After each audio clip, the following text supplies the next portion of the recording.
12th physics TN state board syllabus படித்த எல்லாருக்குமே இந்த ஒரு விஷயம் ரொம்ப கஷ்டப்பட்டிருப்பீங்க. ஆப்வியஸ்லி அது என்னது? 5 மார்க்ஸ் செக்ஷன் தான். ஏன்னா நம்ம 12th physics ஸ்டேட் போர்ட் புக்கில் 5 மார்க்ஸை எண்ணி பார்த்தீங்கன்னா கிட்டத்தட்ட போய்கிட்டே இருக்கும். ஒரு லெசனுக்கே நீங்கள் கிட்டத்தட்ட மினிமம் 15லேருந்து 20 5 மார்க்ஸ் படிக்கிற அளவுக்கு நிறைய கொடுத்துருப்பாங்க. கரெக்டாக இல்லையா? இதே மாதிரி உங்களுக்கு 10 சாப்டர் இருக்குது. ஸோ அப்போ கொஷின்ஸ் வேற லெவலில் போய்கிட்டே இருக்கு. அண்ட் ஒவ்வொரு 5 மார்க்கும் என்ன இவ்வளோண்டா இருக்குன்னு நினைக்கிறீங்க? ஒவ்வொரு 5 மார்க்கும் பெருசாக போய்கிட்டு இருக்கு. திடீர்னு டெரிவேஷன் வரும், திடீர்னு தியரி வரும், இந்த மாதிரி மாறி மாறி மாறி நிறைய விஷயம் வரும். கரெக்டா இல்லையா? கரெக்டு தானே? அப்படிப்பட்ட 5 மார்க்கை நீங்கள் அட்டன் பண்ணுறதுக்கு வெறும் 2 விஷயத்த படித்தா போதும். ஒன்று டயக்ராம், இன்னொன்று டெரிவேஷன். இந்த 2 தெரிஞ்சதுனாலே அசால்ட்டாக நீங்கள் என்ன 5 மார்க் கொடுத்தாலும் படிக்க முடியும்.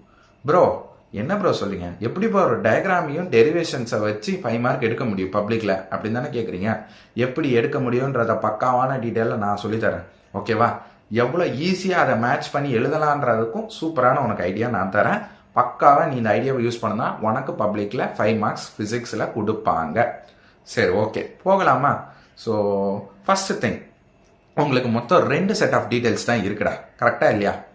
அது 2 செட் ஆஃப் டீட்டெயில்ஸ் என்னன்றதை சொல்கிறேன். ஒரு செட் ஆஃப் டீட்டெயில் எப்படி இருக்கும்னா டெரிவேஷன் பேஸ்டு டீட்டெயிலாக இருக்கும்.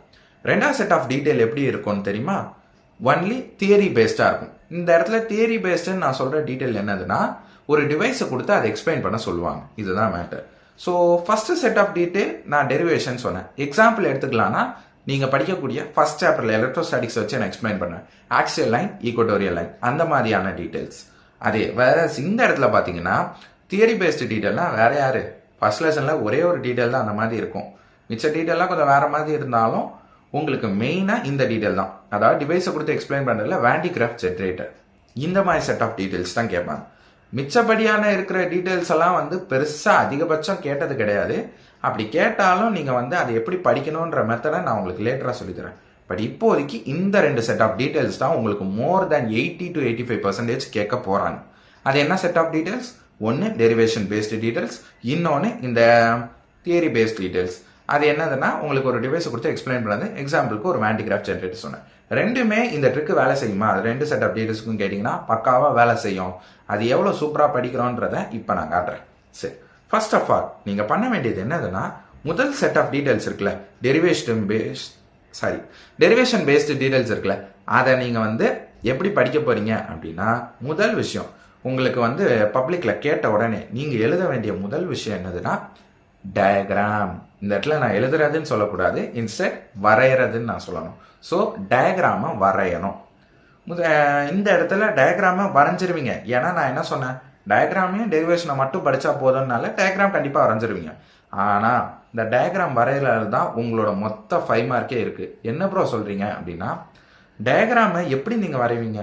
இதுல என்ன ப்ரோ பென்சிலால வரைவேன் அப்படி சொல்லடா. நான் என்ன சொல்றேன்னா, நீ சும்மா மனப்பாடம் பண்ணி வரைவியா, இல்ல அது என்னன்னு புரிஞ்சு வரைவியா? ஃபார் எக்ஸாம்பிள் ஆக்சியல் லைனே எடுத்துப்போம். டயக்ராமுக்கு ஆக்சியல் லைன்ல ஒரு எலக்ட்ரிக் டைபோல் இருக்கும்.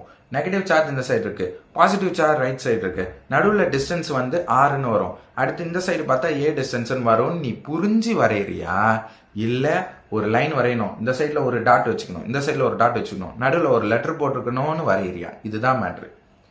நான் முதல் சொன்ன மாதிரி வரைஞ்சனா இந்த ட்ரிக் உனக்கு வேலை செய்யும். நான் 2வது சொன்ன மாதிரி நீ வரைஞ்சனா சத்தியமா சொல்றேன் இந்த ட்ரிக் வேலை செய்யாது. ஸோ அதனால இந்த ட்ரிக்கை நீ யூஸ் பண்ணணும்னா நீ பண்ண வேண்டியது டயக்ராமை புரிஞ்சு வரையணும். இதுதான் மேட்ரு. டயக்ராம் என்னது, என்ன கொடுத்துருக்காங்க, இதெல்லாம் இது என்ன அப்படின்னு தெளிவா புரிஞ்சு நீ வரைஞ்சனா சூப்பர், அதுதான் எனக்கு வேணும். அப்பதான் இந்த ட்ரிக்கை உன்னால பர்ஃபெக்டா யூஸ் பண்ண முடியும். ஓகேவா? ஸோ டயக்ராமை இனிமே புரிஞ்சு படி. ஏன் இதுனா, நீ கொஸ்டின் ஆரம்பிச்சதுலேருந்து முடிக்கிற வரைக்கும் இந்த டயக்ராம் தான் உனக்கு கொலசாமி. பிகாஸ் இந்த டயக்ராம் தான் உன்னை ஒவ்வொரு ஸ்டெப்புக்கும் கொண்டு போக போகுது. என்ன ப்ரோ சொல்றேன்? இந்த வீடியோ முடிகிறப்ப புரியும் பார். ஓகேவா? எனிவே டயக்ராமை இனிமே எப்படி படிக்க போறேன்? கான்செப்டை புரிஞ்சு படிக்க போறேன். கான்செப்டை எப்படி புரிஞ்சுக்கலாம்? நீ ஒவ்வொரு சேனல் எப்படி கான்செப்டை புரிஞ்சுக்கிறதுன்றதுக்கு நான் ஒரு வீடியோவும் உனக்கு போட்டிருக்கேன். அதே மாதிரி மற்ற சேனல்ஸ்லயும் உனக்கு கான்செப்ட் சொல்லித்தர மாதிரி நிறைய யூடியூப் சேனல்ஸ் இருக்கு. இல்லை என்னோட சேனல்லையும் நான் உனக்கு முடிஞ்ச அளவுக்கு எவ்வளோ ஈஸியாக சொல்லித்தர முடியுமோ சொல்லித்தரேன். ஸோ அதனால கான்செப்ட் புரிஞ்சிருக்கலாம் பஞ்சமே இல்லை. நீ படிக்கணும், அவ்வளோதான் மேட்ரு. ஓகேவா? சரி, லெட் அஸ் அஸ்யூம் நீ கான்செப்டை புரிஞ்சு படிச்சுட்ட. அதனால நீ டயக்ராமை சூப்பராக வரைஞ்சிட்ட. ஓகேவா? டயக்ராம் சூப்பராக வரைஞ்சி முடிச்ச உடனே நீ ரெண்டாவது பண்ண வேண்டியது என்னது தெரியுமா? டயக்ராம் வரைஞ்சல, இப்போ நீ அதை வந்து கிராஃபிக்கலா, அதாவது ஒரு பிக்சரா வரைஞ்சிருக்க. வரைஞ்ச பிக்சரை நீ 2 வார்த்தை எழுதணும். ஐ மீன் 2 சென்டென்ஸ் எழுதணும். ஓ, இங்க ஒரு எலக்ட்ரிக் டைபோல் இருக்குன்னு நீ இங்கிலீஷ்ல எழுதணும். Let us consider electric dipole இப்படின்னு ஒரு சென்டென்ஸ் எழுதுனா இதுக்கு ஒரு மார்க் உண்டு. இதுதான் மேட்ரு. ஸோ டயக்ராமை நீ எக்ஸ்பிளைன் பண்ணி ஒரு 2 சென்டென்ஸ் எழுதணும். ஒரு 2 பாயிண்ட் எழுதுனா பக்காவா நீ சூப்பரா இந்த செக்ஷன்ல நீ மார்க் எடுத்துருவ. இனிஷியல் பார்ட் ஆஃப் 5 மார்க்ல. ஓகேவா? ஸோ டயக்ராம் வரைகிற, எப்படி வரைகிற? புரிஞ்சு வரைகிற. புரிஞ்சதை அப்படியே தூக்கி சென்டென்ஸா நீ வந்து ஒரு 2 பாயிண்டை எழுத போற. இதுதான் ஸ்டார்டிங் இனிஷியல் ஸ்டேஜ். ப்ரோ, இந்த 2 சென்டென்ஸ் இருக்குல்ல, இந்த 2 சென்டென்ஸையும் நான் வந்து ஏதோ ஒரு கைட்லயோ நோட்லயோ படிச்சு எழுதணுமான்னு கேட்டா கிடையாது. நோட்ஸ்ல இருக்கிற மாதிரிலாம் நீ எழுத தேவையில்ல. நீ உன்னோட ஓன் சென்டென்ஸ்ல தைரியமா எழுதலாம். ஆனா ஒரே ஒரு விஷயத்த நீ வச்சுக்கோ, நீ எழுதினியோ ஒரு வரைஞ்சியோ ஒரு டயக்ராம், அந்த டயக்ராம்ல டயக்ராமை பேஸ் பண்ணி நீ எழுதணும். நீ பார்த்துக்கு சொந்தமா எழுதக்கூடாது. ஃபார் எக்ஸாம்பிள், நீ எழுதுற சென்டென்ஸ்ல என்ன வேணாலும் அதை சூப்பரா நீ எக்ஸ்பிளைன் பண்ணலாம், அதெல்லாம் தப்பு கிடையாது. ஆனா அதுல எப்பவுமே அந்த கீவேர்ட்ஸ் இருக்கான்னு பாரு. கீவேர்ட்ஸ் எதுனா, இப்ப ஆக்சியல் லைன் எடுத்துக்கிட்டானா கீவேர்ட்ஸ் என்ன வரும்? ஆப்வியஸ்லி எலக்ட்ரிக் டைபோல் வரும். Positive charge, negative charge keywords தான். ஏ அண்ட் பி கீவேர்ட்ஸ் தான். பி பாயிண்ட் கீவேர்ட்ஸ் தான். ஆர் கீவேர்ட்ஸ் தான். ஏ அந்த டிஸ்டன்ஸ் அதுவும் கீவேர்ட்ஸ் தான். எலக்ட்ரிக் ஃபீல்டு கீவேர்ட்ஸ் தான். இந்த கீவேர்ட்ஸ் எல்லாமே உன் டயக்ராம்ல இருக்கு. ஸோ உன் டயக்ராம்ல இருக்க கீவேர்ட்ஸை தூக்கி அப்படியே ஒரு சென்டென்ஸா எழுதி இசு வாசு வேற அது என்ன வேணா போட்டுக்கோ, அதெல்லாம் தப்பே கிடையாது. அதை ஜஸ்ட் நீ ஆட் பண்ணி இங்க சூப்பரா உன்னோட ஓன் சென்டென்ஸ்ல படிக்காமலே நீ எழுத போற. இதுதான் மேட்ரு. இப்படி எழுதுனா மார்க் வருமா? 100% மார்க் வரும். ஏன்னா இந்த ட்ரிக்கை யூஸ் பண்ணி தான் நான் மார்க் வாங்கினேன். பிகாஸ் நான் என்னைக்கும் படிச்சதே கிடையாது. ஜஸ்ட் புரிஞ்ச டயக்ராமா அப்படியே தூக்கி நானே என்னோட ஓன் சென்டென்ஸ்ல எக்ஸாம் டைம்ல எக்ஸ்பிளைன் பண்ணி எழுதிடுவேன். இதுதான் மேட்ரு. சரி, முதல் செட் ஆஃப் கான்செப்டை நம்ம முடிச்சிட்டோம். இப்போ ரெண்டாவது எக்ஸ்பிளைன் பண்ணியாச்சு. இப்போ என்ன பண்ண போறோம்னா டெரிவேஷனை ஸ்டார்ட் பண்ண போறோம். டெரிவேஷன்ஸை ஸ்டார்ட் பண்றதுக்கு நீ என்ன பண்ணணும் தெரியுமா? ஃபர்ஸ்ட் ஆஃப் ஆல், எந்த ஈக்குவேஷன்ல இருந்து நீ ஸ்டார்ட் பண்ண போறியோ அந்த ஈக்குவேஷன் என்னதுன்றத நீ ஒரு சென்டென்ஸா எக்ஸ்பிளைன் பண்ண போற. ஃபார் எக்ஸாம்பிள், ஆக்சியல் லைன் தான் நம்ம எக்ஸ்பிளைன் பண்ணிட்டு இருக்கோம், அதை வச்சு நான் எக்ஸ்பிளைன் பண்றேன். அதுல எங்க ஃபர்ஸ்ட் ஈக்குவேஷன் வரும்? Electric field for positive charge, electric field for negative charge. So இது ஈக்குவேஷனை எழுதுறதுக்கு முன்னாடி இது என்ன ஈக்குவேஷன்றத நீ சொல்லணும். இந்த ஈக்குவேஷன் எலக்ட்ரிக் ஃபீல்டுக்கான equation. For example, this equation is electric ஃபீல்டோட ஈக்குவேஷன்றத நீ எக்ஸ்பிளைன் பண்ணி காட்டணும்.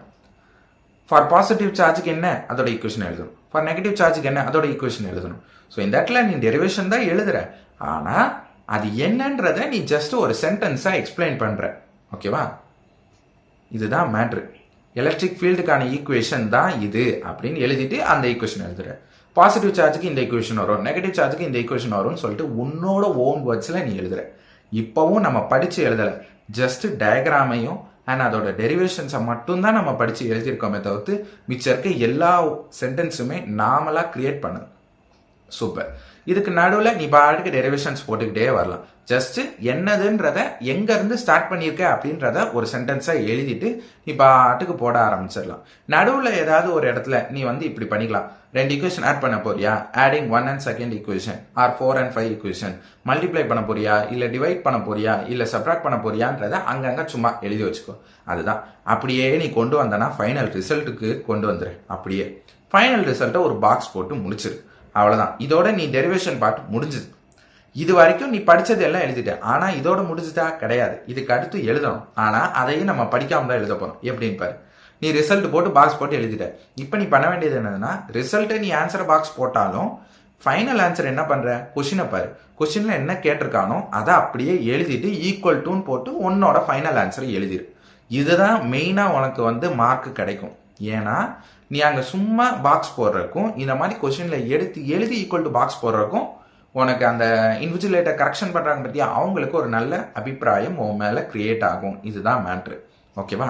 சரி, இதோட டீடைல் முடிஞ்சுதான்னு கேட்டா இன்னும் கிடையாது. இன்னும் ஒரே ஒரு ஃபைனல் ஸ்டெப் இருக்கு. அதோட இந்த டீடைல் ஓவர். இந்த மாதிரி டீடைல்ஸ் கேட்டாங்கன்னா என்னதுன்னா, எப்ப மேக்சிமம் எப்ப மினிமம்னு ஒரு சில டீடைல்ஸ்ல கேட்பாங்க. ஒரு சில டீடைல்ஸ்ல இருக்காது. பட் இல்லாத டீடைல்ஸை பத்தி பேசல, இருக்கிற டீடைல்ஸை பத்தி தான் நான் பேசுறேன். ஸோ மேக்சிமம் மினிமம் எப்போ அப்படின்னு கண்டுபிடிக்கணும். சிம்பிள். எப்பவுமே மேக்சிமம் மினிமம் கேட்கறாங்கன்னா அந்த இடத்துல சைனு காசு வருதுன்னு அர்த்தம். சைன்ல எப்ப மேக்சிமம் வரும்? sin 90யா? அப்ப இது மேக்ஸிமமா இருக்கிறது sin 90ல, மினிமமா இருக்கிறது sin 0ல அப்படின்னு போடுற. அவ்வளவுதான். ஃபார் சைனா இருந்துச்சுன்னா உன்னோட ஃபைனல் ஆன்சர். ஒருவேளை காசா இருந்துச்சுன்னா காசுக்கு மட்டும் டிஃப்ரெண்டா வரும். காசுல மேக்ஸிமம்ன்றது சம்டைம்ஸ் இல்லை, எப்பவுமே காசு மேக்ஸிமம் வந்து காசு 0ல வரும்.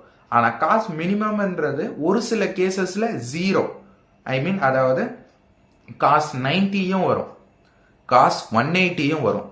ஸோ அதை மட்டும் நீங்க வந்து கொஸ்டின்ல பாத்துக்கணும். இதுதான் மேக்ஸிமம் அண்ட் மினிமம் எழுதுறதுக்கான சூப்பரான ட்ரிக். நீ அந்த ஆங்கிள் எப்போ மேக்ஸிமம் ஆகும் எப்போ மினிமம் ஆகும்ன்றதை எழுதுனாலே உனக்கு அந்த மார்க்கை கொடுத்துருவாங்க. ஸோ இப்போ வரைக்கும் நான் சொல்லி கொடுத்த விஷயத்துல எந்த இடத்துலையுமே நான் என்ன சொல்லியிருக்க மாட்டேன், சென்டென்ஸை படின்னு சொல்லியிருக்க மாட்டேன். மேக்ஸிமம் மினிமத்துக்கு ட்ரிக் சொல்லி கொடுத்தேன், ஃபைனல் ரிசல்ட் கொஸ்டினை பார்த்து எழுதுன்னு சொல்லி கொடுத்தேன், டயக்ராம் எக்ஸ்பிளைன் பண்றதுக்கு டயக்ராமை புரிஞ்சு படின்னு சொன்னேன், டெரிவேஷனை எங்கேருந்து ஸ்டார்ட் பண்றேன்ற அந்த ஒரு சென்டென்ஸை மட்டும் எழுதுனா போதும்னு சொல்லிட்டேன். ஸோ இப்போ வரைக்கும் வெறும் டயக்ராம் அண்ட் டெரிவேஷன்ஸை வச்சு நம்ம 5 மார்க் அசால்ட்டா வாங்கிட்டோமா? இவ்வளவுதான் மேட். ஓகேவா? ஒரு சில கேள்வியில டெரிவேஷன் பேஸ்ட் டீடைல்லையே டயக்ராம் இருக்காது. அந்த இடத்துல நீ ஜஸ்ட் எக்ஸ்பிளனேஷனை கொடுத்துடணும், அவ்வளவுதான். எக்ஸ்பிளனேஷன் கொடுத்து சேம் செட் ஆஃப் ஸ்டெப்ஸை நீ கண்டினியூ பண்ணிட்டனாலே ஆன்சர் உனக்கு ஈஸியாக கிடைச்சிடும். இதுதான் மேட்ரு. ஓகேவா? அந்த டயக்ராம் இல்லாத டீட்டெயில்ஸை மட்டும் லைட்டாக நீ அந்த சென்டென்ஸை சும்மா பார்த்துக்கோ. ஐ மீன் ஒன்று நோட்ஸ்லையோ கையில் சும்மா சென்டென்ஸை பார்த்துட்டு நீயே ஓன் வேர்ட்ஸில் எழுது. பட் ஃபைனலாக இந்த ட்ரிக் வேலை செய்யறதுக்கு ஒரே ரீசன், புரிஞ்சு படித்தா மட்டும்தான் இது வேலை செய்யும். அதனால தான் நான் திருப்பி சொல்கிறேன், புரிஞ்சு படிங்க. அது எப்படி படிக்கிறதுக்கு நான் சொல்லியிருக்கேன்ல. ஸோ அதை ஏற்ற மாதிரி நீங்கள் பக்காவாக யூஸ் பண்ணி படிங்க. ரைட். இப்போ செகண்ட் செட் ஆஃப் டீடைல்ஸ்க்கு வருவோம். Second set of details theory based detail. அதில் நான் ஆல்ரெடி சொன்ன மாதிரி ஒரு டிவைஸை கொடுத்து அதை எக்ஸ்பிளைன் பண்ணுப்பா அப்படின்னு கேட்டுருவோம். அப்போ நம்ம என்ன பண்ணோம் தெரியுமா? நீ பண்ண வேண்டியது என்னெல்லாம் மறுபடியும் இந்த டீடைலுக்கு கண்டிப்பாக டயக்ராம் வரும். டயக்ராம் இல்லாத டீடைலே இருக்காது. டயக்ராமை வரைகிற சேம் லாஜிக். டயக்ராம் வரைஞ்சிட்டியா, டயக்ராம் எக்ஸ்பிளைன் பண்ணி ஒரு 2 பாயிண்ட் எழுதுற. முதல் விஷயம். இப்போ வேண்டிகிராஃப் ஜென்ரேட் எடுத்துக்கணும். வேண்டிகிராஃப் ஜென்ரேட்டை வரைஞ்ச உடனே அதை எக்ஸ்பிளைன் பண்ணி ஒரு 2 சென்டென்ஸ் முடிஞ்சது. முதல் செட். ரெண்டாவது அதோட பிரின்சிபல்னா ஒன்றும் கிடையாது. அந்த ஜென்ரேட்டர் எந்த மெத்தட் மூலமா, என்ன ஃபார்முலா, ஐ மீன் ஃபார்முலான்னு சொல்ல மாட்டோம், என்ன லா மூலமா அது வந்து வேலை செய்யுது அப்படின்னு கேட்பாங்க.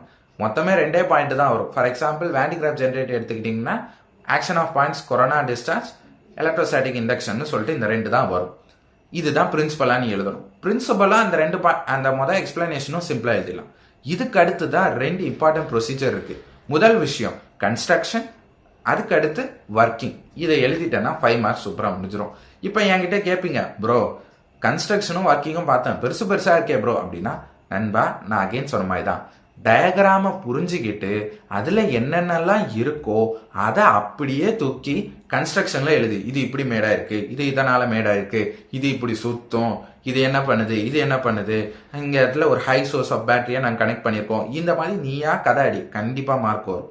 அதே மாதிரி ஒர்க்கிங்கோ, கன்ஸ்ட்ரக்ஷன் நீ எப்படி இருக்குன்றத சொல்லிட்ட, ஒர்க்கிங் எதுக்கு, இது எப்படி வேலை செய்யுதுன்றதை எக்ஸ்பிளைன் பண்ண போறேன். அகெயின் உனக்கு டயக்ராம் புரிஞ்சதுன்னா இந்த 4 பாட்டை நீயே எழுதிடுவேன். ஒன்லி பிரின்சிபலை மட்டும் தான் நீ கத்துக்கிற மாதிரி இருக்குமே தவிர்த்து மிச்ச 4மே நீயா பக்காவா எழுதிடுவேன். இந்த 4 எழுதுனா போதுமா ப்ரோ? 4 எழுதுவேன், கூட ஒரு டயக்ராம் வரைவேன். 5 அசால்ட்டா வந்துருச்சா, அதுலயே உனக்கு வந்துடும். சம்டைம்ஸ் இந்த தியரி பேஸ்ட் கொஸ்டின்லயே டிவைஸ் எக்ஸ்பிளைன் பண்ணலையே ஒரு சில குட்டி டெரிவேஷன் வரும். அப்ப அந்த டெரிவேஷனை மட்டும் ஜஸ்ட் நீ எழுதுனா போதும், வேற எதுவுமே நீ எக்ஸ்ட்ரா ஆட் பண்ண தேவையில்லை. ப்ரோ இந்த அப்ளிகேஷனு இல்லை அதோட லிமிடேஷன் அந்த மாதிரி நான் ஏதாவது எழுதணுமா ப்ரோ அப்படின்னு கேட்டிங்கன்னா, நல்லா கவனிச்சுக்கணும்பா. கொஸ்டின்ல கேட்டா எழுது, இல்லைன்னா தேவை இல்லை. சிம்பிளா சொல்லணும்னா. ஸோ அவ்வளோதான்டா இந்த வீடியோ. நான் சொல்ல வேண்டிய விஷயத்த நான் உனக்கு பக்காவாக சொல்லிட்டேன். என்ன பண்ணணும், நீ அண்டர்ஸ்டாண்ட் பண்ண வேண்டியது என்னதுன்னா, கான்செப்டை புரிஞ்சு படிக்கணும், டயக்ராமை பிடிச்சி வச்சுக்கணும். பிகாஸ் டயக்ராம் எந்த அளவுக்கு நீ அண்டர்ஸ்டாண்ட் பண்ணி எழுதுறியோ அந்த அளவுக்கு உனக்கு அந்த 5 மார்க் 5 மார்க் வரும்ன்ற நம்பிக்கை உனக்கு கிரியேட் ஆகும். நான் எதுக்குமே சென்டென்ஸ் எல்லாம் உட்காந்து படிக்க மாட்டேன். இந்த 2 விஷயத்த மட்டும் தான் படிப்பேன். ஒன்று டயக்ராமு, இன்னொன்று அந்த டயக்ராமை பேஸ் பண்ண டெரிவேஷன். இந்த 2 எனக்கு அண்டர்ஸ்டாண்ட் பண்ணிட்டனால ஆட்டோமேட்டிக்காக அந்த 5 மார்க்கு என் கையில். இதுதான் மேட்ரு. ஸோ ஐ ஹோப் இந்த வீடியோ உங்கள் எல்லாருக்கும் யூஸ்ஃபுல்லாக இருக்கும்னு நம்புகிறேன். இனிமேவாது டயக்ராமா படிங்க, டயக்ராமை புரிஞ்சு படிங்க, கான்செப்ட் ரிலேட்டட் பண்ணி படிங்க. படிச்சிங்கன்னா சூப்பராக உங்களுக்கு அசால்ட்டாக இந்த 5 மார்க்கை நீங்கள் வாங்கிடலாம். ஓகேவா?